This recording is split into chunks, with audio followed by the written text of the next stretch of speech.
Hello everyone. हमने last chapter में पढ़ा था प्लानिंग में हमने सीखा कि what to do, how to do, who will do it, मतलब काम कैसे करना है, क्या करना है और कौन करेगा। ठीक है, इन चीज़ों की हमें डिटेल हो गई थी प्लानिंग चैप्टर में। Now we are going to and move forward to the organizing chapter. Now what is organizing? जैसे suppose let's take an example, अपनी डे टू डे लाइफ का लेते हैं। तो ऑर्गेनाइजेशन, हमने सपोज एक ट्रिप प्लान करी कि हम कहीं घूमने जाना है। तो हमने पहले प्लान कर लिया कि हम उस ट्रिप पे क्या क्या करेंगे और कहाँ कहाँ घूमने जाएंगे, ये सब प्लान हो गया। अब हम आते हैं ऑर्गेनाइजिंग पे। What we do in organising is that हम ऑर्गेनाइज करते हैं कि हाँ हम पहले यहाँ घूमने जाएंगे, फिर हम वो चीज़ें देखेंगे, फिर विल डू दैट, फिर हम खाना खाएंगे। एंड अपन ऐसी चीज़ों को ऑर्गेनाइज करते हैं कि हाँ इससे टाइम मैनेजमेंट भी हो रहा है, चीज़ें एफिशिएंटली हो रही है और अपना टाइम वेस्ट भी नहीं हो रहा है। सारी चीज़ें ऑर्गेनाइज हो जाती है कि कौन टेक केयर करेगा और सारी चीज़ें। ठीक है, एंड उसके बाद हम क्या करते हैं, एग्जीक्यूट करते हैं। तो execute is about directing and controlling, तो वो चीज़ हम बाद में पढ़ेंगे। Now we are on organising में आपको सिर्फ दो चीज़ें, मोस्ट इंपॉर्टेंटली दो वर्ड्स ध्यान रखना है, and those two words are, first is identification and second is grouping. Okay, ये दो words. Identification is to find out how much is the total work. पहले आइडेंटिफाई करना है कि अपना टोटल वर्क कितना है। फॉर एग्जाम्पल, अपन ऑर्गेनाइजेशन की बात कर रहे हैं, तो अपन ऑर्गेनाइजेशन में अपन ने सपोज किया कि हमारा गोल है, ऑब्जेक्टिव है ऑर्गेनाइजेशनल गोल, कि इस महीने हमें सेल करनी है 1 लाख की। Okay, that is our identification of work, कि अपना गोल क्या है। अपन ने आइडेंटिफाई कर लिया कि हाँ अपन को इतना वर्क करना है, हमारा गोल है, हमें इतना टोटल वर्क करना है। अब grouping is according to work, like dividing the work. जैसे एग्जांपल के लिए अगर बात की जाए तो रॉ मटेरियल्स अरेंज कराना है, ठीक है। उसके बाद आ जाती है चीज़ें, मशीन्स, लेबर।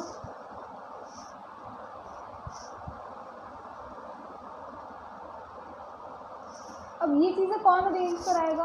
प्रोडक्शन डिपार्टमेंट करा देगा, ठीक है। इस काम को प्रोडक्शन डिपार्टमेंट को दे दिया, तो प्रोडक्शन डिपार्टमेंट को ये सब अरेंज कराने के लिए क्या चाहेगा? फंड्स रिक्वायर है ऑब्वियसली, तो फंड्स कहाँ से आएंगे? फाइनेंस डिपार्टमेंट देगा, ठीक है। ये सब होने के बाद ये चीज़ें कहाँ जाएगी? सेल्स डिपार्टमेंट में। और सेल्स डिपार्टमेंट का काम क्या है? उसका गोल है इतना सेल्स होनी चाहिए, तो उसके अकॉर्डिंग वो मार्केटिंग करवाएगा। तो वो मार्केटिंग वाले के पास जाएगा कि हाँ भाई हमें इतने की सेल्स चाहिए, तो इतने की अच्छे से मार्केटिंग हो जानी चाहिए कि इतनी सेल्स हमारी निकल जाए। तो आइडेंटिफाई कर लिया, उसके अकॉर्डिंग हमने ग्रुप्स बना लिया, तो that is organising. Okay, organising का अगर मीनिंग की बात की जाए तो it is identification and grouping of activities in the organisation for proper utilisation of resources for achieving organisational goal, and that is organising. ठीक है, समझ लें कि एक्टिविटीज़ को ग्रुप करना, कि क्या क्या चीज़ें करनी है, ग्रुप में लाना। उसके बाद क्या करना है कि प्रॉपर यूटिलाइजेशन ऑफ रिसोर्सेज क्या मशीन है, लेबर है, क्या यूज़ करना है, प्रॉपर यूटिलाइजेशन हो जाए चीज़ों का, कोई वेस्ट भी नहीं जाए, and that is organising. Okay, now let's move forward to steps in the process of organising. यहाँ तो डेफिनेशन हो गई कि this identifying and grouping the work, और ये सारी चीज़ें, डेलीगेटिंग रेस्पॉन्सिबिलिटी, ऑथोरिटी, ये सब अभी नेक्स्ट अपन पढ़ेंगे। इसमें सब कुछ आएगा, डेलीगेशन हो गया, डिसेंट्रलाइजेशन हो गया, और भी चीज़ें, functional, divisional, so will learn it step by step. अब आता है steps in the process of organising. Steps 4 है। ऑर्गेनाइजिंग के स्टेप्स कितने? 4 है। ऑर्गेनाइजिंग के लिए हमें फर्स्टली क्या करना है? हमें करना है identification and division of work, जो कि अपन ने फर्स्ट ये पढ़ लिया डिफाइन में। ओके, ये सेम चीज़ होगी, identification and division of work. Then let's move forward to second step, that is departmentalisation, and उसके बाद आता है असाइनमेंट ऑफ ड्यूटीज़। ये सारी चीज़ें बताएंगे भी वन बाय वन, एंड उसके बाद होगा सबऑर्डिनेट, उसकी रिपोर्टिंग रिलेशनशिप, हाँ, एस्टेब्लिशिंग रिपोर्टिंग रिलेशनशिप।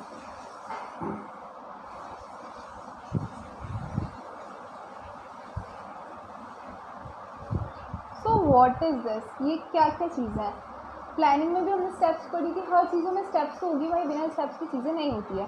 तो स्टेप्स में ये आ जाता है इसमें क्या है, ये तो इंट्रोडक्शन है. जैसे suppose 12 student work for the school library in the summer vacation. One afternoon they are told to upload a shipment of new releases, stock the book shelves. उनको काम बता देगा कि ये चीज़ें करनी है. हाँ, अब क्या, अगर स्टूडेंट्स से सोचते हैं कि हाँ ठीक है हम हमारे हिसाब से कर लेंगे, you leave it on us, आपका काम हो जाएगा, हम कर लेंगे, तो क्या होगा, मास कंफ्यूजन क्रिएट हो जाएगी कि करना कैसे, कौन क्या कर रहा है, कैसे पता चलेगा. हाउएवर अगर एक स्टूडेंट सुपरवाइज करता है, हाँ तुम्हें ये करना है, तुम वो कचरा सही करो, तुम स्टॉक्स वो बुक शेल्फ्स को सही करो, एंड ऐसे अगर वर्क को डिवाइड कर दिया, ग्रुप्स में कर दिया कि 5 जनों का ग्रुप ये करो, तुम ये करो, असाइन कर दिया, तो वो चीज़ें ईजी हो जाएगी. That's the case study type कि हाँ ये ऐसा एग्जाम्पल हो गया. अब आ जाता है identification and division of work. तो first step in the organizing involves identifying and dividing the work. Identification, identify करने के भाई गोल क्या है. गोल हमें पता चल गया कि हमें सेल करनी है 1 लाख यूनिट्स की, ये हमारा गोल हो गया. अब हमें वर्क भी तो डिवाइड करना पड़ेगा ना. ठीक है, गोल पता चल गया ये करना है, बट ऐसे बैठे बैठे तो हो नहीं जाएगा सिर्फ प्लानिंग करने से. नहीं, गोल ये है तो उसके लिए हमें क्या करना होगा, डिवीजन ऑफ वर्क. कि हमने रॉ मटेरियल्स वाले को बोला कि हाँ भाई इतने यूनिट्स प्रोड्यूस करने, तो इसके लिए इतना रॉ मटेरियल्स चाहिए. उसके बाद मशीन्स कितनी चाहिए, लेबर्स, ठीक है अगर अब मैनुअल वर्क ज़्यादा कर रहे हैं तो खर्चा भी ज़्यादा होगा, तो लेबर्स कम कर देंगे. और फिर जैसे ये सब चीज़ हो गई थी. इसके बाद फाइनेंस अरेंज कराना है कि हाँ ये सब चीज़ों को लाने के लिए भी फाइनेंस चाहिए, फंड्स चाहिए कि कितना पैसा लाना है, क्या करना है. And that is division of work कि हाँ भाई तुम ये करो, तुम ये करो. ओके. डिपार्टमेंटलाइजेशन, डिपार्टमेंटलाइजेशन ये डिपार्टमेंट्स हो गए, अलग अलग डिपार्टमेंट्स में डिवाइड कर देना. One work has been divided into small and manageable activities, and those activities which are similar in nature are group together. कैसे, रॉ मटेरियल, मशीन्स, लेबर, ये एक ही डिपार्टमेंट कर सकता है पूरा. प्रोडक्शन डिपार्टमेंट का काम है सबको अरेंज कराना. इसको अरेंज कराना तो फाइनेंस का काम है, बट इसे यूज़ में लेना किसका काम है, प्रोडक्शन डिपार्टमेंट का. तो उनको पूरे को ये सारी चीज़ें किसको सौंप दो, प्रोडक्शन डिपार्टमेंट को. They will manage it. The grouping process, और ये जो ग्रुपिंग होता है ना, ये is called departmentalisation. Departments can be created using several criteria as a basis. Example of some of this is territory के लिए दे रखा है इसमें, अप्लायंसेस, फ्यूल्स एंड ये सारी चीज़ें प्रोडक्ट्स के लिए. ठीक है, but we are taking the examples of direct departmentalisation के. डिपार्टमेंट्स होते क्या है, प्रोडक्शन हो गया, फाइनेंस हो गया, सेल्स हो गया, मार्केटिंग डिपार्टमेंट हो गया. So that are the departments. अब assign, identification and division of work. Identify करना कि हाँ हमारा गोल ये, डिवीजन ऑफ वर्क डिवाइड करना कि production department raw materials arrange कराएगा, फाइनेंस डिपार्टमेंट प्रोडक्शन डिपार्टमेंट को फंड्स देगा ताकि रॉ मटेरियल्स अरेंज हो सके. डिपार्टमेंटलाइजेशन में अलग अलग डिपार्टमेंट्स बना दी कि प्रोडक्शन डिपार्टमेंट को इतने यूनिट्स प्रोड्यूस करने, सेल्स डिपार्टमेंट को इतने यूनिट्स सेल करने, और मार्केटिंग डिपार्टमेंट को एज अ मार्केटिंग इतने अच्छी मार्केटिंग करनी कि ईजिली सेल्स हो जाए. ठीक है. नाउ आता है assignments of duties. What is assignment of duties. Duties assign भी तो करनी पड़ेगी. डिपार्टमेंट्स बना दिए, डिवीजन कर दिया, सब चीज़ें कर दी, बट ड्यूटीज़ असाइन करे बिना काम कैसे होगा. It is necessary to define the work of different of position accordingly allocate work to various employees. Departments एक बार फॉर्म हो गए, उसके बाद सबको अपना अपना काम देना ज़रूरी है. Jobs are then allocated to the members of each department according. हाँ ये ज़रूरी है कि उनके स्किल्स एंड क्वालिफिकेशन के बेसिस पर उन्हें चीज़ें मिले. जैसे कोई अच्छा है प्रोडक्शन में, लाइक या in finance, for example production में रॉ मटेरियल्स की ज़रूरत है, और एक बंदा है जिसकी पहचान अच्छी है, वो अच्छे से रॉ मटेरियल्स कम रेट में अरेंज करवा सकता है और जल्दी से जल्दी अरेंज करवा सकता है, तो उसको उसी चीज़ के लिए असाइन करेंगे. ऐसी जो चीज़ जो मार्केटिंग में अच्छा है उसे मार्केटिंग में करेंगे. तो वो असाइनमेंट ऑफ ड्यूटीज़ के, हाँ भाई तुझे ये करना है, तुझे ये करना है. ठीक है. इसके बाद आता है establishing reporting relationships. Establishing reporting relationships is basically about subordinate and superior relationship. क्या होता है इन दोनों की, आप अपने लेवल्स तो पढ़ी थी मैनेजमेंट में, top level, middle level and lower या ऑपरेशनल लेवल. ठीक है, 3 लेवल्स ऑफ मैनेजमेंट पढ़े थे. तो उसमें क्या होता है कि ऊपर से इंस्ट्रक्शंस आते हैं, वो इंस्ट्रक्शन सुपीरियर को आते हैं, सुपीरियर टीम को पास करता है सबऑर्डिनेट को. अब सबऑर्डिनेट के पास कोई भी वो होते हैं सजेशंस वगैरह, वो किसे पास करता है, सुपीरियर को. तो इन दोनों की एक रिलेशनशिप होती है कि हाँ इनमें कोऑर्डिनेशन होना चाहिए. Each individual should also know he has to take. हाँ अब सबऑर्डिनेट को ये तो पता होना चाहिए ना कि उसको ऑर्डर किससे लेना है और किसको रिपोर्ट करना है. अब इसको ऑर्डर्स लेने सुपीरियर से, और ये अकाउंटेबल किसको होगा, सुपीरियर से, क्योंकि इसने ऑर्डर्स किससे लिए, सुपीरियर से। तो अकाउंटेबल मतलब आंसरेबल, अगर कल को कुछ भी होता है कि इतना प्रोडक्ट इतने यूनिट्स प्रोड्यूस करने थे, नहीं हुए, क्यों नहीं हुए, किसको आंसरेबल है, सुपीरियर को, क्योंकि ऑर्डर किससे लिया था, सुपीरियर से। ठीक है, establishment of such clear hierarchical structure and helps in coordination. और अगर ऐसे क्लियर रिलेशनशिप हो कि हाँ बिल्कुल सब पता है कैसे क्या होना है, तो चीज़ें क्या हो जाती है, ईजी हो जाएगी, and coordination will be smoothly one. ठीक है, और यहाँ पे तो अपन ने पढ़ लिया। ग्रुपिंग तो इसलिए होती है, मेन पर्पस क्या है कि एफिशिएंटली यूज़ ऑफ रिसोर्सेज हो जाए, एफिशिएंटली मतलब अच्छे से प्रॉपर यूटिलाइजेशन ऑफ रिसोर्सेज हो जाए। उसके बाद अपन ने ये प्रोसेस पढ़ ली। प्रोसेस में 4 चीज़ें आती है, identification and division of work, departmentalisation, assignment of duties and establishing reporting relationship. इसमें आइडेंटिफाई करना सबको क्वालिफिकेशंस वगैरह के हिसाब से, और फिर वर्क डिवाइड कर देना, ताकि वर्क डिवाइड इसलिए कर देते हैं ताकि डुप्लीकेशन ना हो, जैसे यहाँ पे बोला था ना, बर्डन ना हो, डुप्लीकेशन ना हो, कन्फ्यूजन क्रिएट ना हो, इसलिए वर्क को डिवाइड कर देते हैं। फिर डिपार्टमेंटलाइजेशन में ग्रुपिंग होती है कि जो सिमिलर स्किल्स के लोग हैं उनको एक ग्रुप में डिवाइड कर दिया जाता है, मतलब उनको एक डिपार्टमेंट कर दिया जाता है। और असाइनमेंट ऑफ ड्यूटीज़, जैसे प्रोडक्शन मैनेजर को रॉ मटेरियल, सेल्स मैनेजर को कि मैक्सिमाइज सेल्स, फाइनेंस मैनेजर को कि अरेंज फंड्स, तो ये सारी चीज़ें असाइनमेंट ऑफ ड्यूटीज़ में आ गई। फिर स्टेब्लिशिंग तो अपन ने पढ़ ही लिया, सबऑर्डिनेट को ऑर्डर किससे लेना और किसको रिपोर्ट करना है, दैट इज़ इज सुपीरियर। अब आ जाओ इम्पोर्टेंस पर। Importance of organising is basically about 7 points. ठीक है, कि हम एक एक पॉइंट लिखेंगे नहीं, सिर्फ इम्पोर्टेंस हेडिंग डाल रहे हैं, जो इम्पोर्टेंट है अपन लिख के बता देंगे। ठीक है, benefits of specialisation. Work is divided among the workers considering their skills, qualification and specialization, resulting in increasing of productivity and reduces workload as a specific job is performed on regular basis, leading to specialization. अब क्या करते हैं, पहले qualification के हिसाब से देते हैं कि जितना वर्क ये इस चीज़ में स्पेशलाइज्ड है, मतलब अच्छा कर लेगा, तो उसको उसमें दे दिया। स्किल्स हो गई। उससे एक और क्या चीज़ होती है कि तो वो रेगुलर बेसिस पे सेम चीज़ बार बार दोहराएगा, तो स्पेशलाइजेशन अपने आप आएगा। So yeah we were doing the benefit of specialisation. हाँ, बेनिफिट्स क्या होते हैं कि अगर वो चीज़ एक जना जो काम कर रहा है, अगर वो बार बार उसी चीज़ को अच्छे से करेगा या रेगुलर बेसिस पे करेगा कंसिस्टेंसी के साथ, तो वो अपने आप स्पेशलाइजेशन आएगा और उसकी प्रोडक्टिविटी क्या होगी, इंक्रीज होगी, एफिशिएंसी क्या होगी, इंक्रीज होगी। सो बेनिफिट्स ऑफ स्पेशलाइजेशन हो जाता है ऑर्गेनाइजेशन से। Clarity in working relationships, this clarifies lines of communication and specifies who is report to him, मतलब किसको who is to report to him, कि किसको मतलब जैसे सबऑर्डिनेट को किसको रिपोर्ट करना है, सुपीरियर को। ठीक है, और किससे लेना है, सुपीरियर से, that is working relationship.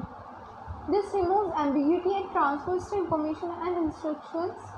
It helps in creating a hierarchical order that thereby leading to fixation of responsibility.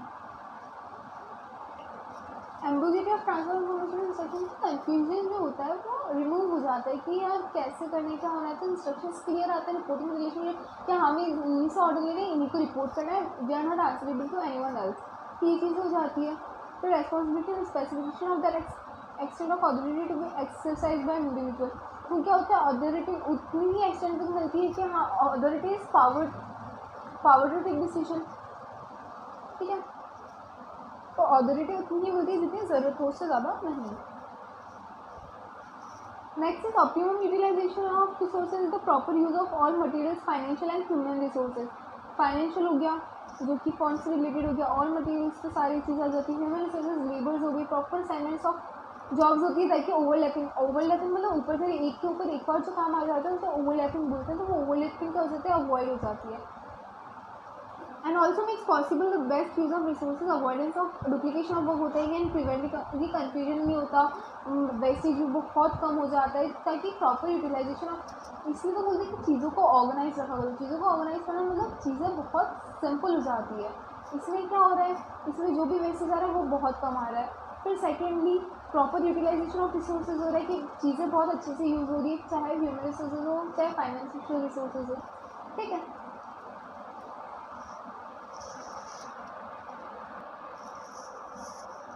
Next is adaption to change. अब अडेप्शन टू चेंज ये होता है कि adapting to changes dynamic in nature usually cause by external factors because अब यहाँ पे ना business environment हमने जो पढ़ा बिजनेस एनवायरनमेंट में हम पढ़ेंगे उसमें क्या होता है कि इंटरनल फोर्सेज होता है और एक्सटर्नल फोर्सेज होता है। उसमें इंटरनल फोर्सेज जो होते हैं वो कंट्रोल किए जा सकते हैं और external forces can not be control. Internal forces हो गए लाइक जैसे सपोज वर्कर्स हैं, वर्कर्स स्ट्राइक पे चले जाते हैं बिकॉज ऑफ सम रीज़न। तो क्या होता है वर्कर्स अगर स्ट्राइक पे जा रहे हैं because of the internal reasons, तो जो ऑर्गेनाइजेशन का मैनेजमेंट हेड है वो उनसे बात करेगा, दो बातें अपनी मनवाएगा, दो बातें उनकी सुनेगा and they will coordinate and work accordingly और वो चीज़ें सॉल्व कर लेंगे। तो क्या हुआ इंटरनल चीज़ें वो हो गई, मैनेज हो गई। यस। तो एक्सटर्नल फैक्टर्स में आते हैं पॉलिटिकल रीजन हो गए, लीगल रीजन हो गए, लीगल, पॉलिटिकल, सोशल, टेक्नोलॉजिकल, ठीक है।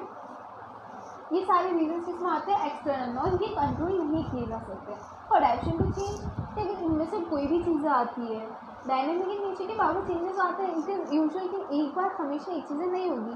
तो ऑर्गेनाइजिंग क्या होगा, जैसे चेंजेस आएंगे उसके अकॉर्डिंगली हमें क्या होगा सिचुएशन के लिए अडॉप्ट करना पड़ेगा। It also provides much stability to it can then continue to survive and grow in spite of changes. Even after those changes they can survive and grow, ठीक है। Effective administration provides a clear description of jobs and related duties that helps to avoid confusion and duplication. Clarity in working relationships enables proper execution of work. Management of an enterprise is thereby becomes easy and this brings effectiveness in administration. क्या हो रहा है, clear description of jobs कर रहे हैं कि हाँ ये इसे करना है। इससे क्या हो रहा है, एक तो कन्फ्यूजन नहीं हो रही किसी को कि हाँ सबको पता है कि हमें ये करना है, तो कन्फ्यूजन किसी बात की होनी नहीं, सबको क्लैरिटी है कि हाँ ये काम होना है। डुप्लीकेशन, सबको अपनी असाइन ड्यूटीज़ है तो किसी को ये है ही नहीं कि डबल सेम काम कोई डबल कर लेगा, नहीं, क्योंकि सबको अपनी अपनी ड्यूटीज़ असाइंड है।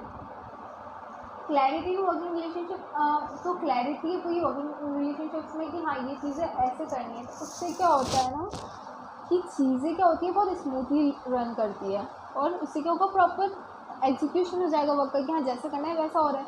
पर इससे क्या होगा इफेक्टिवनेस बढ़ेगी, एडमिनिस्ट्रेशन में इफेक्टिवली काम होगा।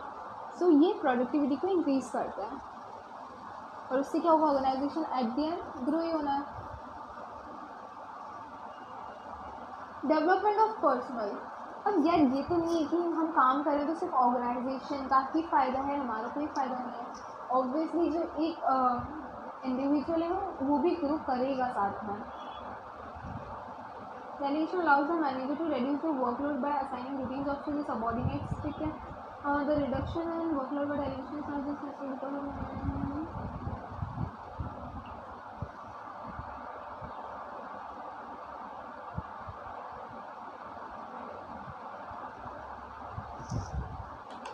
development of person in delegation also develops in the subordinate the ability to deal effectively with challenges and helps them to realize their full potential, ठीक है। जो भी चेंजेस आ रहे हैं उससे वो क्या करेंगे अपने फुल पोटेंशियल के साथ डील करेंगे, यार कि हमें 100% देना है, ठीक है। एक्स्ट्रा वर्क देंगे तो उसमें क्या होगा अथॉरिटी रिस्पॉन्सिबिलिटी मिलेगी, make worker to take initiative to and learn and development. मैं बताती हूँ देखिए, डेलीगेशन बेसिकली डेलीगेशन के 3 वो होता है फैक्टर्स, एक अथॉरिटी, एक responsibility and one more is there, it is about the part of delegation. ये तो फॉर्मल आ गया ना डेलीगेशन में से। डेलीगेशन में आपकी 3 चीज़ें होती है, अथॉरिटी, रेस्पॉन्सिबिलिटी और अकाउंटेबिलिटी। अथॉरिटी तो वो पावर टू टेक डिसीजन, ठीक है। Responsibility obligation to perform the assigned job और टास्क ऑन टाइम, और अकाउंटेबिलिटी के आंसरेबल कि हाँ काम नहीं हुआ तो क्या चीज़ है। ये 3 एलिमेंट्स होते हैं किसके, डेलीगेशन के, ठीक है। अब क्या होता है कि अगर एक्स्ट्रा वर्क मिल रहा है, ओवर वर्क मिल रहा है, ओवर बर्डन हो रहा है, तो कंपनी क्या करेगी, आपको उसकी अथॉरिटी भी देगी और रेस्पॉन्सिबिलिटी दोनों देगी। अगर वो देगी कंपनी तो आप क्या करोगे, वर्कर क्या करेगा कि इनिशिएटिव लेगा कि हाँ हमें सीखना है, वो चीज़ें अच्छे से सीखना चाहेगा, वो सीखेगा, वो अपने फुल पोटेंशियल से काम करेगा। उससे क्या होगा, उसका ओवरऑल खुद का भी तो डेवलपमेंट हो रहा है। तो delegation also develops in the subordinate the ability to deal effectively with challenges and helps them to realize their full potential। ये चीज़ है कि अगर एक्स्ट्रा वर्क आ भी रहा है तो वो अपना फुल पोटेंशियल देगा और वो इनिशिएटिव लेगा कि हम सीखें, और वो सीखेगा तो उसका ओवरऑल डेवलपमेंट होना ही होना है, ठीक है। Expansion and growth, divisional structure में होता है manufacture more than one product order it delegated to subordinate और superior its free after giving work. हाँ ठीक है, जैसे एक्सपांशन ग्रोथ, अब क्या हो गया, सुपीरियर फ्री है या टॉप लेवल मैनेजमेंट फ्री है, क्यों? क्योंकि उन्होंने असाइन कर दिए सबको अपनी अपनी ड्यूटीज़, सब अपने काम कर रहे हैं, सबऑर्डिनेट्स अपने काम कर रहे हैं और वो फ्री है। तो वो फ्री है तो वो ऐसा तो है ही नहीं कि वो आराम फरमाएंगे एंड ऑल, नहीं। वो जब फ्री होते हैं वो अपनी ऑर्गेनाइजेशन को कैसे एक्सपांड करना है, कैसे उसकी ग्रोथ करनी है, उसके बारे में सोचते हैं। तो जो वो टाइम मिलता है तो वो सोचते हैं, वो उस पर एक्सपांड करते हैं, फिर चीज़ें इक्विप करते हैं कि क्या क्या इक्विपमेंट्स चाहिए। उसके बाद सर्विसेज बढ़ती है, तो फैसिलिटीज़ भी बढ़ती है, तो ये सारी चीज़ें क्या होती है, डेवलपमेंट होती है। तो ऑर्गेनाइजिंग ही ऐसा फीचर है जो हेल्प फंक्शन है मैनेजमेंट का, जो हेल्प करता है ग्रोथ एंड डाइवर्सिफिकेशन मतलब जैसे एक चीज़ में कर रहे हैं, वो चीज़ अच्छी चल रही है तो फिर वो क्या करता है, ऑर्गेनाइजेशन सेकंड फर्म खोलने की सोचता है। तो diversification of an enterprises by enabling it to deviate from existing norms and taking new challenges. जो पहले से चलता रहा उसको छोड़ के, मतलब उसको साथ में लेके उसके अलावा और नए चैलेंजेस को एक्सेप्ट करता है। ठीक है, ये क्या अलाउ करता है कि मोर जॉब पोजीशंस जैसे का सर्विसेज वगैरह ऐड कर दी, डिपार्टमेंट्स इवन प्रोडक्ट लाइंस भी डाइवर्सिफाई कर देता है कि लाइक पहले सिर्फ कर रहे थे टी प्रोडक्ट्स मैन्युफैक्चर कर रहे थे, अब कॉफ़ी भी करने लगे साथ साथ में। तो दैट्स द थिंग। और यही सारी चीज़ें। अब आ जाता है organisation structure and it's very important part of that organisation structure is an indispensable means and the wrong structure will seriously impair business performance and even destroy it. ये किसने कहा है? पीटर ड्रकर ने। ओके, लेट्स सी, इसको समझते हैं अच्छे से।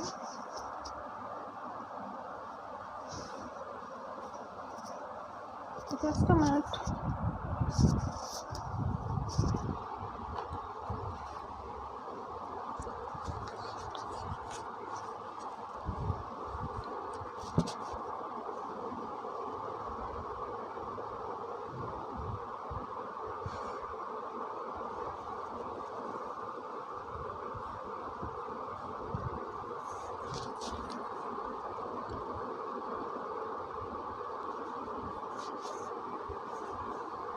ऑर्गेनाइजेशन स्ट्रक्चर में दो चीज़ें हैं, फर्स्ट है फंक्शनल एंड सेकेंड है डिविजनल।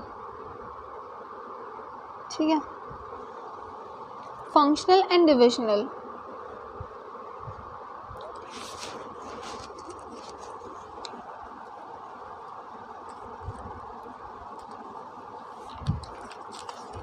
इसी पेज पे कर लेते हैं। फर्स्ट हम बात करते हैं फंक्शनल की। ठीक है,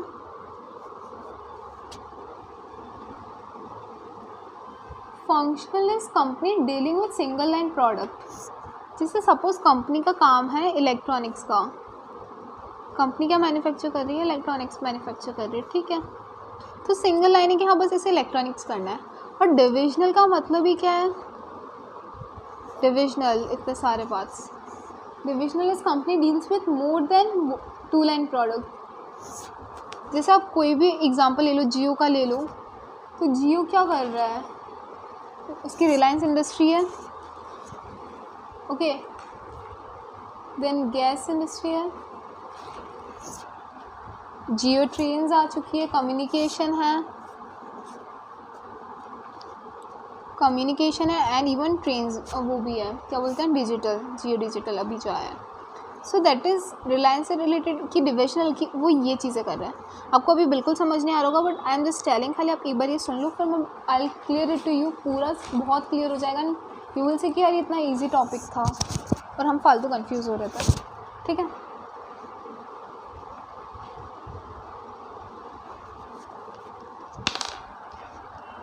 फंक्शनल में क्या होता है?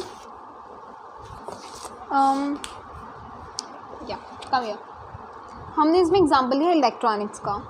अब हर डिपार्टमेंट में ये तो पता ही है, ह्यूमन रिसोर्सेज होंगे, मार्केटिंग होगी, परचेज डिपार्टमेंट होगा, रिसर्च एंड डेवलपमेंट डिपार्टमेंट होगा, फाइनेंस डिपार्टमेंट होगा। ये सारी चीज़ें हमें क्लियर है क्योंकि हमने पढ़ लिया है। फंक्शनल में ये सब चीज़ होगी इलेक्ट्रॉनिक्स के अंदर। Grouping of jobs of similar nature under functional and organizing these major functions as separate departments creates a functional structure. ठीक है। और जबकि जैसे इलेक्ट्रॉनिक्स का हो गया, इलेक्ट्रॉनिक्स का अच्छे से सेटअप है, और जब ये सोचते हैं कि चलो इलेक्ट्रॉनिक्स हो गया, will move forward to another product like furniture पे चले गए, तो वो क्या हो जाएगी, वो चीज़ें आ जाएगी डिविजनल का पार्ट हो जाएगी। फिर वो जब तक वो एक प्रोडक्ट पे दैट इज़ फंक्शनल, जब वो डिविजनल भी साथ में ले रही है, that is together is known as divisional, ठीक है। अब फंक्शनल में क्या होता है, फंक्शनल में अलग से ही चीज़ें हैं चारों, और डिविजनल अगर मैं इसके साथ में लूँ, जैसे इलेक्ट्रॉनिक्स है उसकी ये 4 चीज़ें होगी, फर्नीचर है उसकी ये 4 चीज़ें होगी, जियो डिजिटल है उसकी ये 4 चीज़ें होगी, ऐसे सबके पार्ट्स होंगे। फंक्शनल में सिर्फ एक के पार्ट्स है, but divisional is just opposite that, ठीक है। फंक्शनल की बात कर रहे हैं पहले, तो फंक्शनल के एक एग्जाम्पल देख लेते हैं। Leads to occupational specialisation. Specialisation क्यों, क्योंकि सिर्फ एक चीज़ में काम कर रहे हैं तो स्पेशलाइजेशन अपने आप आएगा। Second, it promotes control and effective coordination. Control और कोऑर्डिनेशन क्या हो जाता है, ईजी हो जाता है, क्योंकि सिमिलरिटी टास्क परफॉर्म हो रहा है। इलेक्ट्रॉनिक्स मैन्युफैक्चर कर रहे हैं तो सिमिलर टास्क परफॉर्म हो रहे हैं ना, ऐसा तो है नहीं कि फर्नीचर बिल्कुल अलग डिपार्टमेंट हो गया, तो वो चीज़ें कन्फ्यूजन क्रिएट करती है। बट जब सिंपल एक ही आप फील्ड में काम करो सिंगल लाइन प्रोडक्ट में, तो चीज़ें क्या हो जाएगी, ईजी हो जाएगी थोड़ी as compare to divisional. Increasing managerial and operational efficiency and results in increase profits, ठीक है। क्या होगा, फर्स्ट टाइम करेंगे, इसका मैं आपको एक्सप्लेन करती हूँ। फर्स्ट टाइम करेंगे तो कॉस्ट भी ज़्यादा आएगी, आउटपुट भी क्या आएगा, ज़्यादा आएगा। एफिशिएंसी क्या होगी, sorry I will explain. Cost ज़्यादा आएगी, आउटपुट कम होंगे, क्योंकि फ़र्स्ट टाइम कर रहे हो आप, क्योंकि आपको एक्सपीरियंस नहीं है इतना। एफिशिएंसी भी क्या होगी, कम होगी। पर जैसे ही एक रूटीन का पार्ट बन जाता है, रिपीटिंग में क्या कर रहे हो, सेम चीज़ कर रहे हो, सिमिलर जॉब परफॉर्म कर रहे हो, तो क्या होगा रूटीन में, कॉस्ट कम हो जाएगी, ये उल्टा हो जाएगा, आउटपुट ज़्यादा हो जाएगी ना, एफिशिएंसी भी ज़्यादा हो जाएगी, ठीक है। It is the meaning of this one. अब आता है it leads to minimal duplication effort which results in economic skills and lower cost. यही जो हमने बात करी, कॉस्ट क्या हो जाएगी, कम हो जाएगी, क्योंकि डुप्लीकेशंस कम होने लग जाएंगे after a routine job. It makes trainings of employees easy as the focus is only on a limited range of. Training of employees क्या हो जाती है, बहुत ईजी हो जाती है, क्योंकि पता है कि हाँ यही स्किल सिखानी है, कुछ और ज़्यादा कुछ बड़ा करना नहीं है, क्योंकि सिर्फ एक ही डिपार्टमेंट का काम है। It ensures that different functions get due attention. और ये क्या होता है कि हर एक फंक्शन में क्या करते हैं कि इतना अटेंशन मिल जाए। अब जहाँ बहुत सारी फील्ड्स होती है वहाँ पे सब पे अटेंशन देना बहुत मुश्किल होता है, बट जहाँ सिर्फ सिंगल लाइन प्रोडक्ट है वहाँ अटेंशन देना थोड़ा ईजी होता है। तो क्या हो, एवरीवन गेट्स ड्यू अटेंशन, मतलब सबको अपनी अपनी अटेंशन मिल जाए। अब आ जाता है इसके डिसएडवांटेजेस क्या क्या है।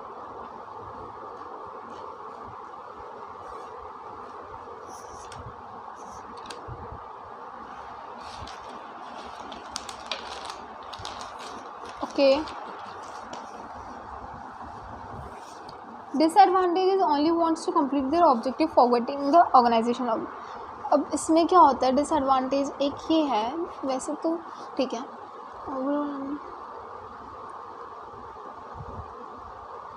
अब जैसे परचेज डिपार्टमेंट का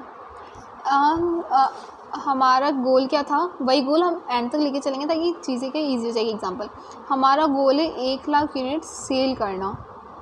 प्रोडक्शन तो उतना करना ही पड़ेगा क्योंकि सेल्स इतनी करनी है, तो ठीक है हमारा गोल ये है। बट यहाँ पे क्या है, प्रोडक्शन डिपार्टमेंट है और फाइनेंस डिपार्टमेंट है।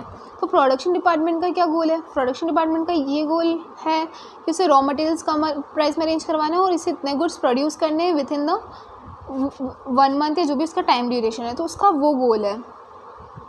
और फाइनेंस वाले का क्या गोल है कि उसको रॉ मटेरियल्स के लिए जो फंड्स चाहिए वो करवाना है। तो वो फाइनेंस वाला सिर्फ उसके फंड्स पे ही पूरा वो रहेगा कॉन्सेंट्रेटेड कि हाँ इतना फंड्स वो करना है, और वो क्या करेंगे, ऑर्गेनाइजेशनल गोल जो है उसे भूल जाएंगे। क्यों भूल जाएंगे, क्योंकि उनका गोल क्या है यार, फंड्स अरेंज कराने, ये करना है वो करना है, तो मेन ऑर्गेनाइजेशनल गोल जो इतना सेल करना है वो तो वो भूल ही जाएंगे। पूरा अपना वो करना है तो वो अपना ऑर्गेनाइजेशन गोल भूल जाएंगे। Function different, function had different, having less coordination. It may lead to problems in coordination as information has to be exchange across.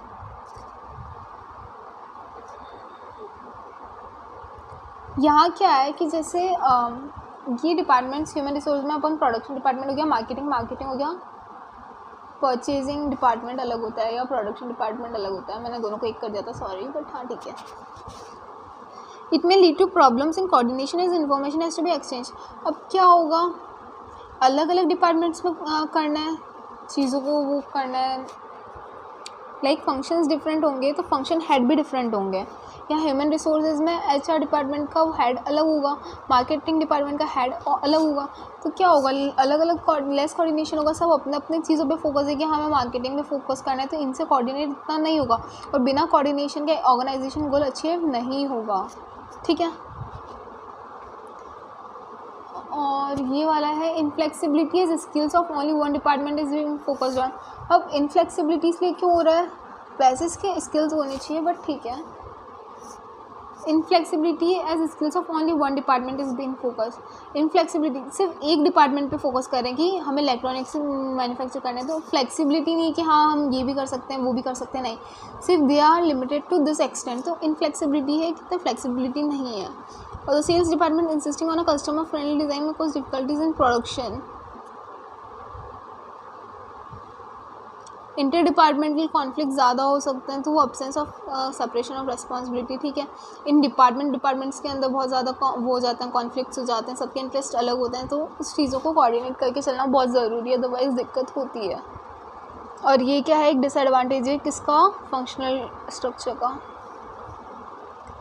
Next आता है, it may lead to inflexibility as people with same skills and knowledge base may develop a narrow perspective. जो मैंने ये बताया वो ये वाला point था, एंड ये पॉइंट अलग है। ओके, अब कॉन्फ्लिक्ट्स ऑफ इंटरेस्ट बताएं, तो for example the sales department insisting on a customer friendly design may cause difficulties in production, ये वाला, और सेल्स डिपार्टमेंट बोल रहे कि भाई ये नहीं, कस्टमर को तो ये चाहिए, तो ऐसा करना पड़ेगा। और प्रोडक्शन वाला जिसने तो पूरी चीज़ें प्लान कर लिया, तो उसको बाद में एंड मोमेंट पे चेंज करने पे चीज़ें बहुत कॉम्प्लिकेट होगी, तो कॉन्फ्लिक्ट ऑफ इंटरेस्ट हो रहा है, दोनों अलग अलग चीज़ें चाह रहे हैं कि हम ऐसा चाह रहे हैं और सेल्स ऐसा चाह रहा है, तो there will be conflicts of interest, और जो कि प्रॉब्लम क्रिएट करेगा ही करेगा। ठीक है, difficult to fix accountability, answerability and blame game, like purchase ने सेल्स को कर दिया and it blames finance department, blaming to one another resulting in who is accountable and no proper coordination. No proper coordination क्यों, क्या हो रहा है इसमें कि एक दूसरे को ब्लेम करेंगे, कि परचेज बोलेगा यार सेल्स की गलती थी, सेल्स ने सही से नहीं बताया, परचेज फिर फाइनेंस पे कर देगा कि फाइनेंस ने फंड्स टाइम पे अरेंज नहीं करवाया, इसलिए हमारा प्रोडक्ट टाइम पे नहीं हुआ क्रिएट, और फिर सेल्स बोल देगा यार परचेज ने करे नहीं प्रोड्यूस, तो हम कहाँ से आगे सेल्स करेंगे। तो ये चीज़ें क्या होगी, बहुत ज़्यादा ब्लेम गेम चलेगा और चीज़ें कॉम्प्लिकेट हो जाएगी इन चीज़ों में, तो blaming to one another resulting in who is accountable and proper coordination नहीं हो पाएगा।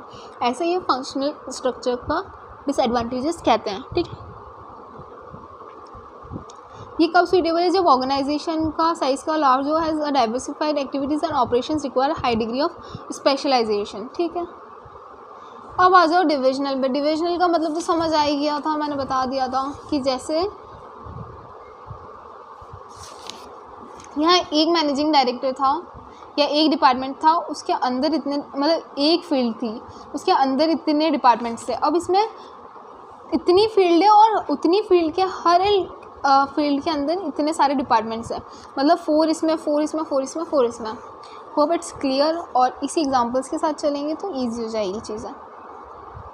फटाफट इसके एडवांटेजेस एंड वो देख लेते हैं।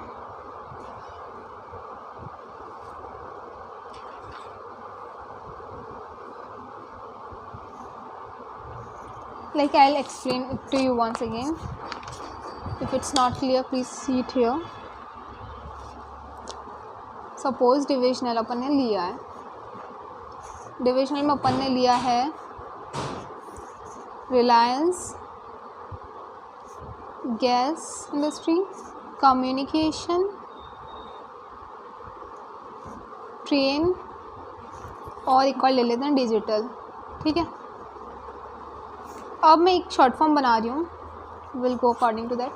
Production, purchase and sales, finance भी लेना है तो ले लेंगे, but we will take PPS। ठीक है, तो रिलायंस का परचेज डिपार्टमेंट अलग, प्रोडक्शन डिपार्टमेंट अलग, सेल्स डिपार्टमेंट अलग। गेस का production, purchase, sales. Communication, product, purchase, sales. Train, product, purchase, sales, and same goes with digital also, production, purchase and sales. तो ये क्या हुआ, डिविजनल में तो सिर्फ इतनी सी चीज़ थी, सॉरी फंक्शनल में सिर्फ एक चीज़ थी और इसमें हम इतना कंफ्यूज हो गए थे, बट डिविजनल में क्या है, हर एक में ये चीज़ है और ये सारी चीज़ें मिलके क्या बना रही है, डिविजनल बना रही है।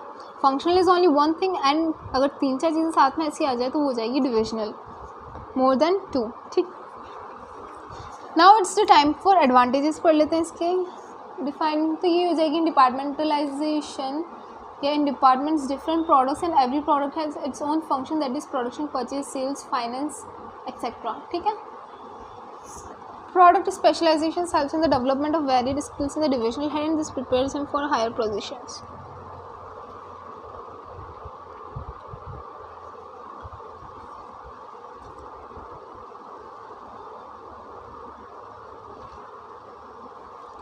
पर्टिकुलर प्रोडक्ट है रिलायंस है तो उसको हर चीज़ की नॉलेज हो जाएगी, अलग अलग स्किल्स डेवलप हो जाएगी, तो क्या होगा उसकी पर्टिकुलर प्रोडक्ट में क्या होगा, उसकी स्पेशलाइजेशन बढ़ जाएगी। ठीक है, divisional heads are accountable for profits as revenues and costs related to different departments can be easily identified and assigned to them.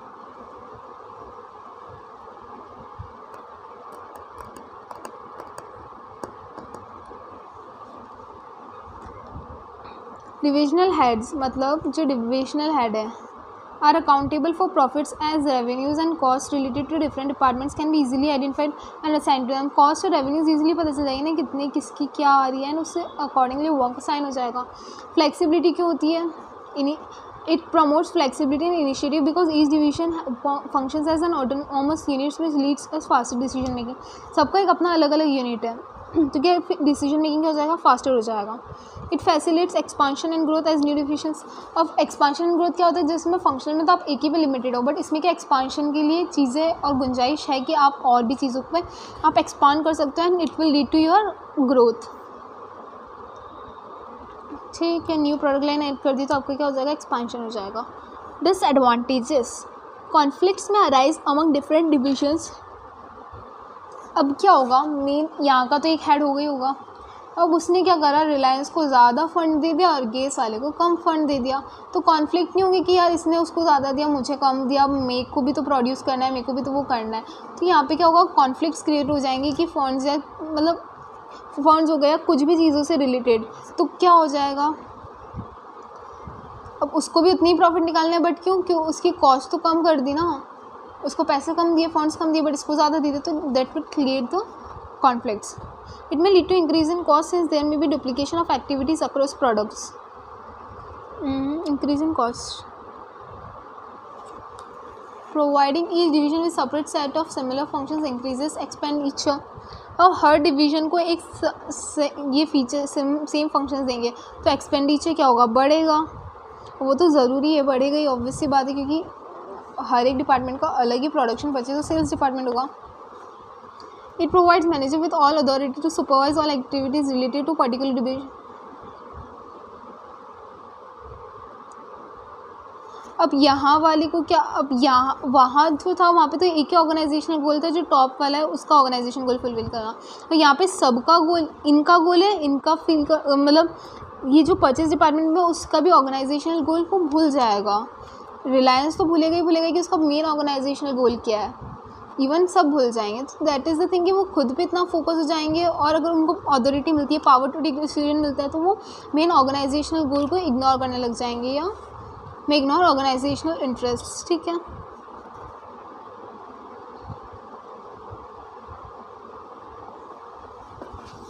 अगर आपको अभी भी कुछ कन्फ्यूजन है सो विल डिस्कस दिस, और इससे जो भी आपकी कन्फ्यूजन्स होगी वो दूर हो जाएगी and I am 100% sure about that.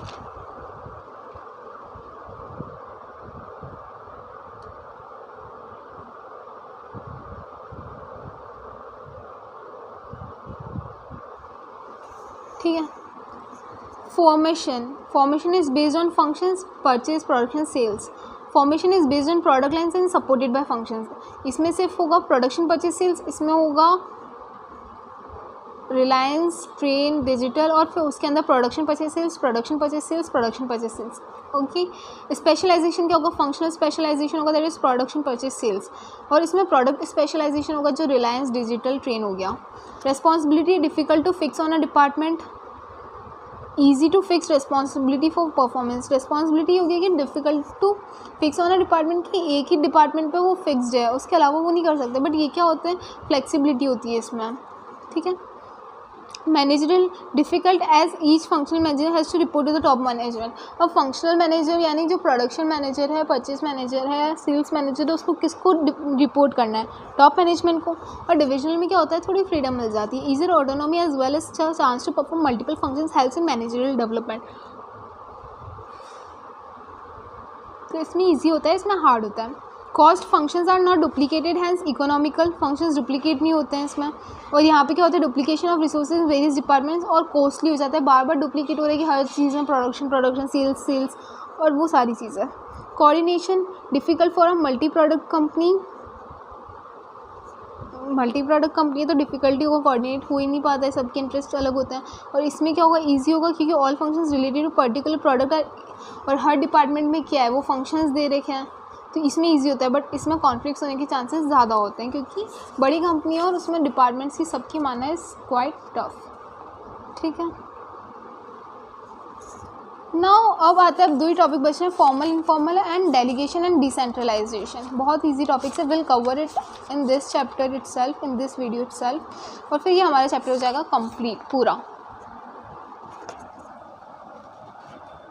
Okay.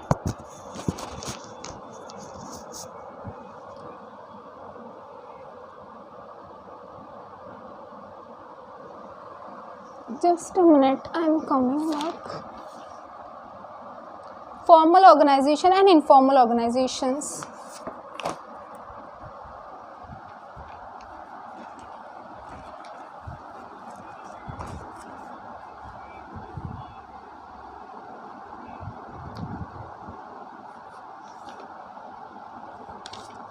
Formal informal का नॉर्मल मीनिंग तो पता ही है ना। फॉर्मल क्या होता है, जहाँ चीज़ें का क्या होती है, एक प्रॉपर रूल्स रेगुलेशंस के साथ फॉलो होती है। और इनफॉर्मल ये होता है कि एक फ्रेंडली वे में हो जाती है, कि नॉर्मल, मतलब वहाँ पे आपको वो बोलते हैं ना कि यार इतना फॉर्मल मत हो, तो फॉर्मल इज़ कि प्रॉपर आपको वो चीज़ें फॉलो करना, ठीक है।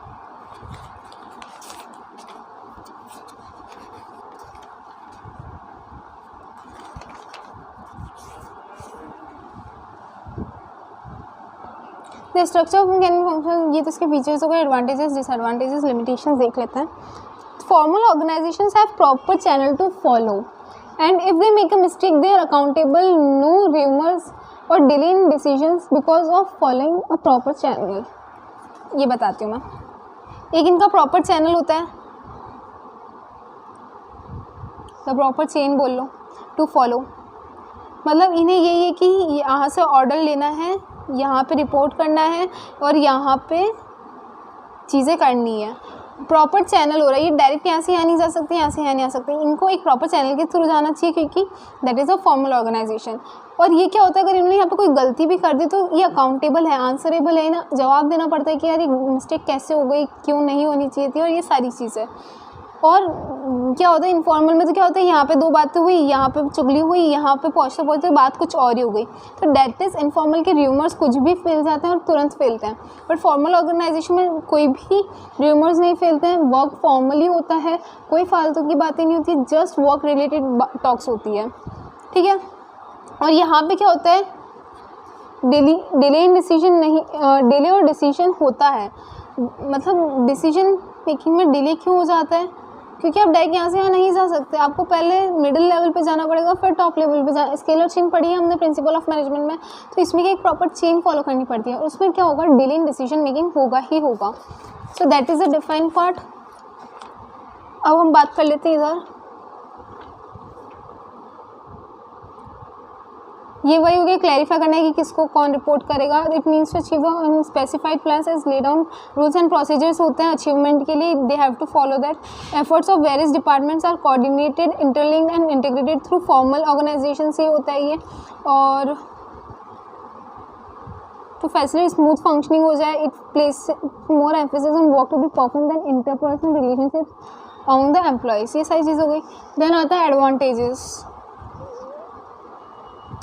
It clarifies who has to report whom, बिल्कुल क्लैरिफाइड होता है कि हाँ इसको ये रिपोर्ट करेगा, सेकेंड आता है efforts of various departments are coordinated, interlinked and integrated through the formal organisation. इसका मतलब ये हुआ कि जो भी अलग अलग डिपार्टमेंट्स है, प्रोडक्शन, परचेज, सेल्स, वो क्या होते हैं, कोऑर्डिनेटेड हो जाते हैं, इंटरलिंक्ड हो जाते हैं, और वो क्या करते हैं फिर फॉर्मल ऑर्गेनाइजेशंस के थ्रू वर्क कर पाते हैं। ठीक है, स्मूथ फंक्शनिंग हो जाती है, easier to fix responsibility, overlapping of work नहीं होता, और चेन ऑफ कमांड होती है। अब इधर बात करें तो ये आ जाता है, ये हो गया, ओवरलैपिंग नहीं होती, डुप्लीकेशन नहीं होता, unity of command is maintain. Unity of command या chain of command, chain of command अपन ने पढ़ा था ना, unity of command that is command मिलना और हमें वो चीज़ फुलफिल करनी है, तो वो ये इसमें आ जाता है। It leads to effective accomplishment of goals by providing a framework by the operations, और हर एम्प्लॉय को पता होता है कि उसको क्या काम करना है, तो इससे क्या हो जाता है, स्मूथ फंक्शनिंग हो जाती है। Provides stability in the organisation, this is because behaviour since there specific rules to edit them, और स्टेबिलिटी हो जाती है ऑर्गेनाइजेशन में कि सबको उस रूल्स के अकॉर्डिंग फॉलो करना पड़ता है, काम करना पड़ता है। Limitations, ignore social needs of workers. जब वर्कर्स 8 घंटे काम कर रहे हैं तो वो ऐसा तो है नहीं कि बिना बात करे काम कर लेंगे, सिर्फ अपने उसमें क्या करता है, वर्क से रिलेटेड बात करके चीज़ हो जाएगी, नहीं, उन्हें थोड़ा सोशल नीड्स होती है, हर किसी को सोशल नीड्स रिक्वायरमेंट होती है, तो ये क्या करता है, इग्नोर करता है social needs of the workers. ठीक है, फर्स्ट लिमिटेशन तो यही हो गई। और चेन ऑफ कमांड करना है, चेन ऑफ कमांड ये होती है कि आपको स्केलर चेन फॉलो करनी है, तो स्केलर चेन में क्या होगा, डिले इन डिसीजन मेकिंग हो गई, जो हमने पहले समझ लिया है। फिर आ जाता है no flexibility to creative talent, और फ्लेक्सिबिलिटी इसलिए नहीं होती क्योंकि अगर आपको कुछ आता भी है तो आप कहाँ शो करोगे, क्या करोगे, कि फॉर्मल है तो आपको जो चीज़ें साइन की है बस आप वहीं तक लिमिट हो, आपको वही काम करना है, इसके अलावा आप अपना कुछ भी आप इतना वर्क नहीं कर सकते, you have to be all formal, तो it makes it very difficult कि फ्लेक्सिबिलिटी होती नहीं है क्रिएटिव टैलेंट्स को। ठीक है,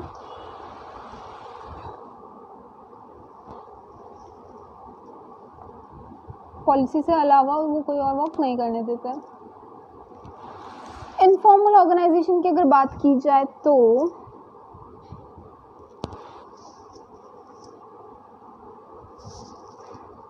इनफॉर्मल तो पता ही है, is an aggregate,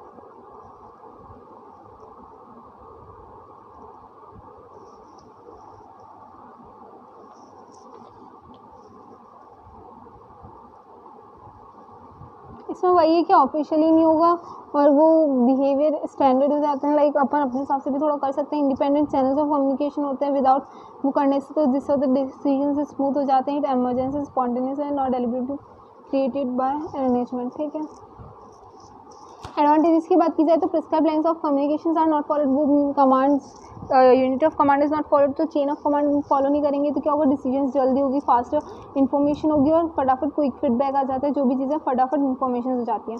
it helps in social needs fulfil हो रही है वर्कर्स की, तो वो क्या होता है, उनका क्या होता है, जॉब सेटिस्फेक्शन मिलता है। अब बंदा आ रहा है 8 घंटे काम कर रहा है, सिर्फ काम पे फोकस करेगा, वो फ्रस्ट्रेट हो जाएगा, जबकि अगर उसे सोशल नीड्स मिल रही है तो वो क्या होगा, जॉब से सेटिस्फाइड रहेगा। It contributes towards fulfillment of organizational objective by compensating for inadequacies in the form of, for example, employees' reaction towards plans and policies can be tested through informal network. Informal network के through अपन उससे बात करके पता कर सकते हैं कि हाँ कुछ चेंजेस है, कैसे क्या है, तो क्या होगा, अगर कोऑर्डिनेशन है प्रॉपर इनफॉर्मल वे में तो ऑर्गेनाइजेशनल ऑब्जेक्टिव फुलफिल करने में क्या होगा, बहुत ईजी होगा। डिसएडवांटेजेस, यहाँ पे इनफॉर्मल ऑर्गेनाइजेशन का मेन डिसएडवांटेज है कि र्यूमर्स बहुत जल्दी फैलते हैं और वो क्या होता है, डिस्ट्रक्टिव फोर्स होता है and goes against the interest of the formal organisation. The management may not be successful in implementing changes in the formal। अब क्या हो गया कि किसी ने मना कर दिया कि यार ये नहीं करना है, तो फिर वो क्या होगा, रेजिस्टेंस हो जाएगा और बहुत डिले हो जाएगा, वो ग्रोथ को रोक देगा, चीज़ें क्या होगी, फिर इसलिए हो जाएगी, तो वो चीज़ें क्या करेगी, बहुत ज़्यादा रोक देगी। और 100% इनफॉर्मल होना बहुत गलत है, क्योंकि नेगेटिव रिजल्ट होगा, नेगेटिव रिजल्ट शो होगा मेनली। तो क्या होना चाहिए, एक प्रॉपर कोऑर्डिनेशन होना चाहिए बिटवीन इनफॉर्मल, कब इनफॉर्मल होना है, कब फॉर्मल होना है, इसके बीच में अगर एक प्रॉपर बैलेंस हुआ ना तो it would be really nice. ठीक है, फिर प्रेशर,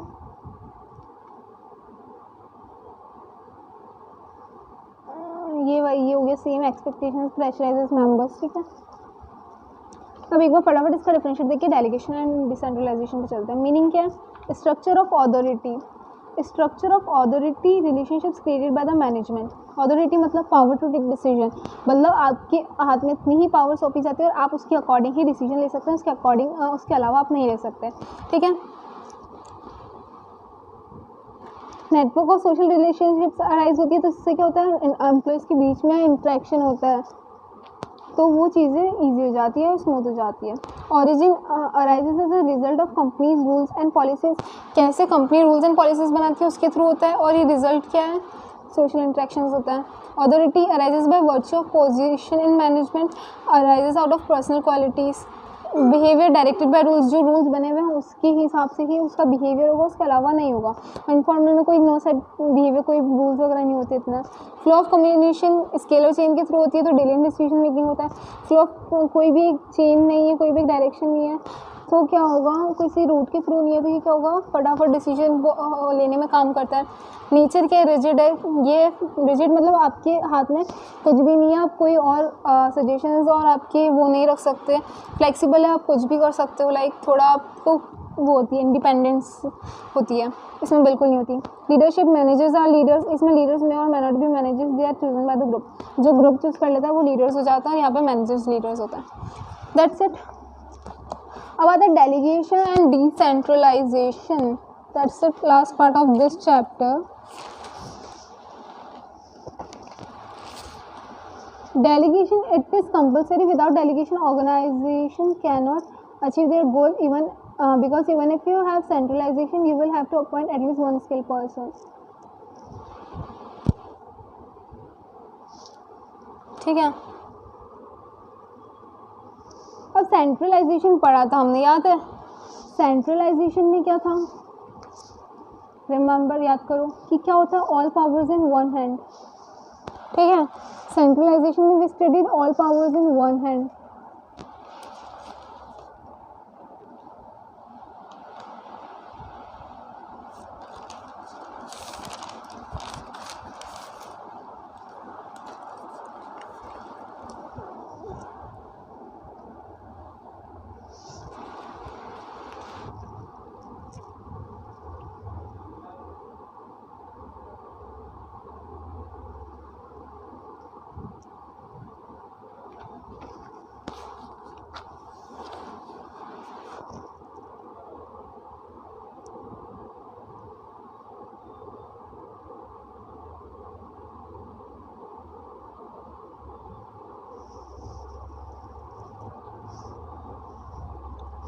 एक तरह से डिसेंट्रलाइजेशन का मीनिंग तो ये हो गया, एंड इसकी इम्पोर्टेंस हो जाता है कि just second,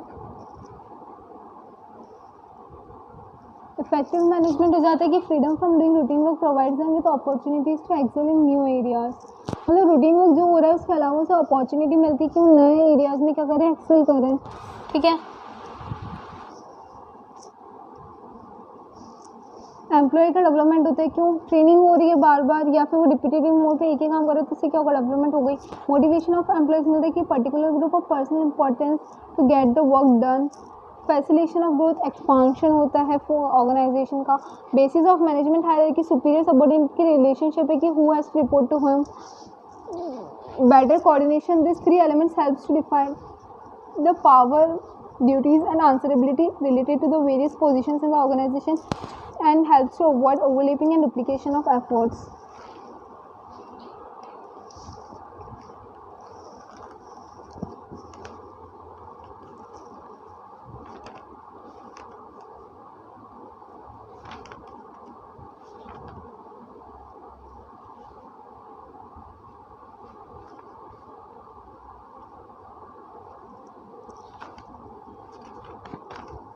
Like delegation is compulsory act because no individual can perform all tasks on his own. वो खुद से नहीं कर सकता, इसलिए delegation होना ज़रूरी है.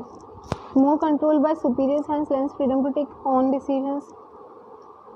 It has made space as is limited to superior and immediate subordinate to lessen the burden of the manager. ठीक है.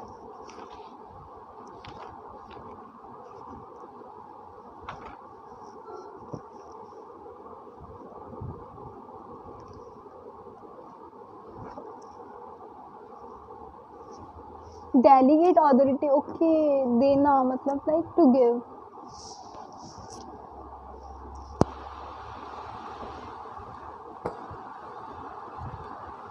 डेलीगेशन एंड डिसेंट्रलाइजेशन, ये दोनों बहुत ज़रूरी है।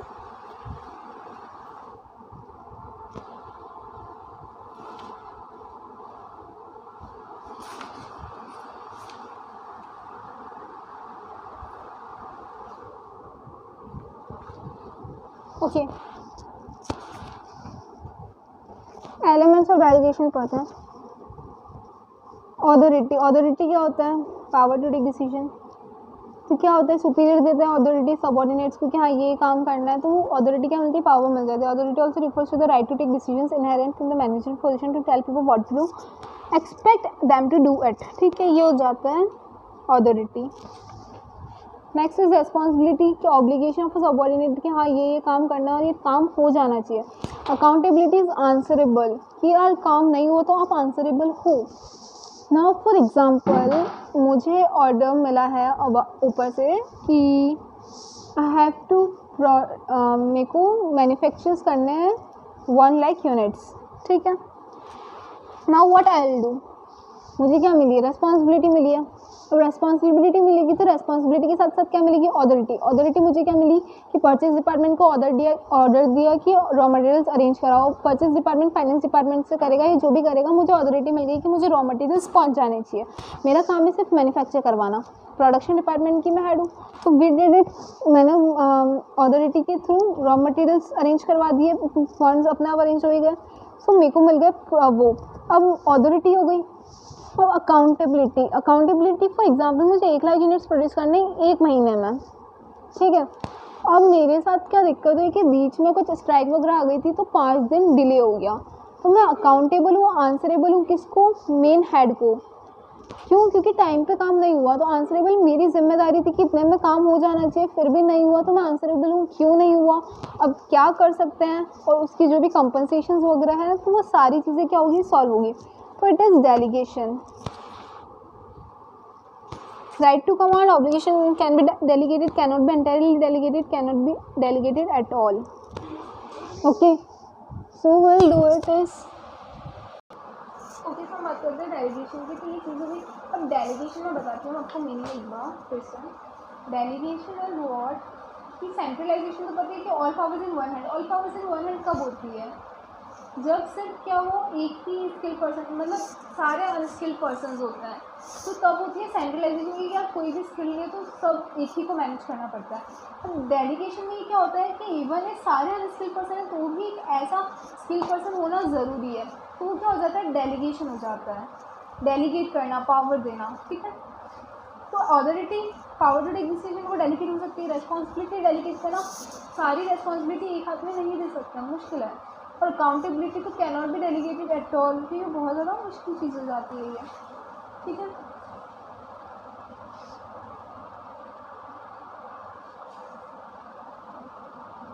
Accountability is imposed.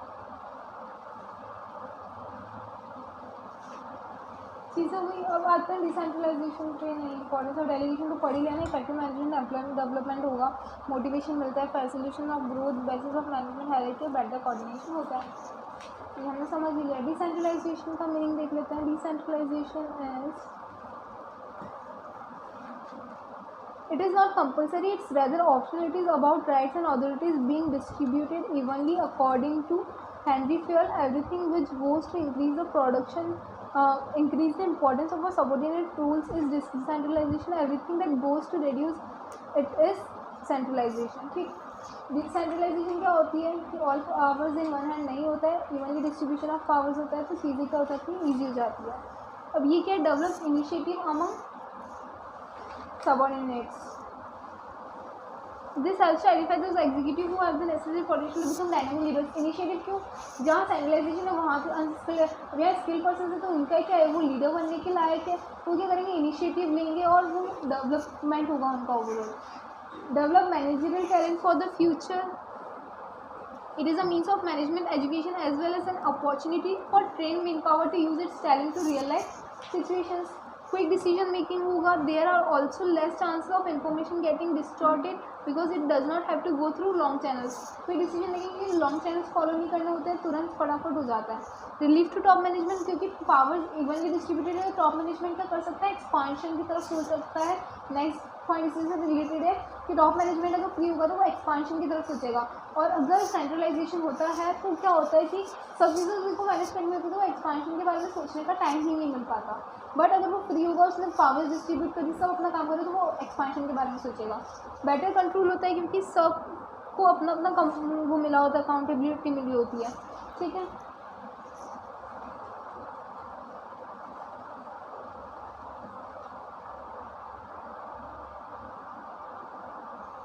ठीक है, इस कंपलसरी है ये, because no individual can perform. अब ये कंपलसरी इसलिए होता है कि ये सब नहीं कर सकते, मतलब एक अकेला इंसान नहीं कर सकता, उसको एक ना एक स्किल पर्सन हायर करना ज़रूरी है। ये ऑप्शनल है। Description at the top management, more control by superiors and less freedom to take on decision नहीं ले सकते हैं, less control of executive hands. ठीक है, process follow to share task, decisions of the top management, narrow scope है, limited to superior and immediate subordinate, wide scope है क्योंकि सबको मिला होता है, to lessen the burden of manager, to increase the role of subordinates in the organization by giving them more autonomy. So that's it for the organizing chapter. Hope you have understood this. अगर कोई भी doubt है you can tell in the comments, and thanks for watching. मिलते हैं next chapter में. Till then, see you, take care, bye bye.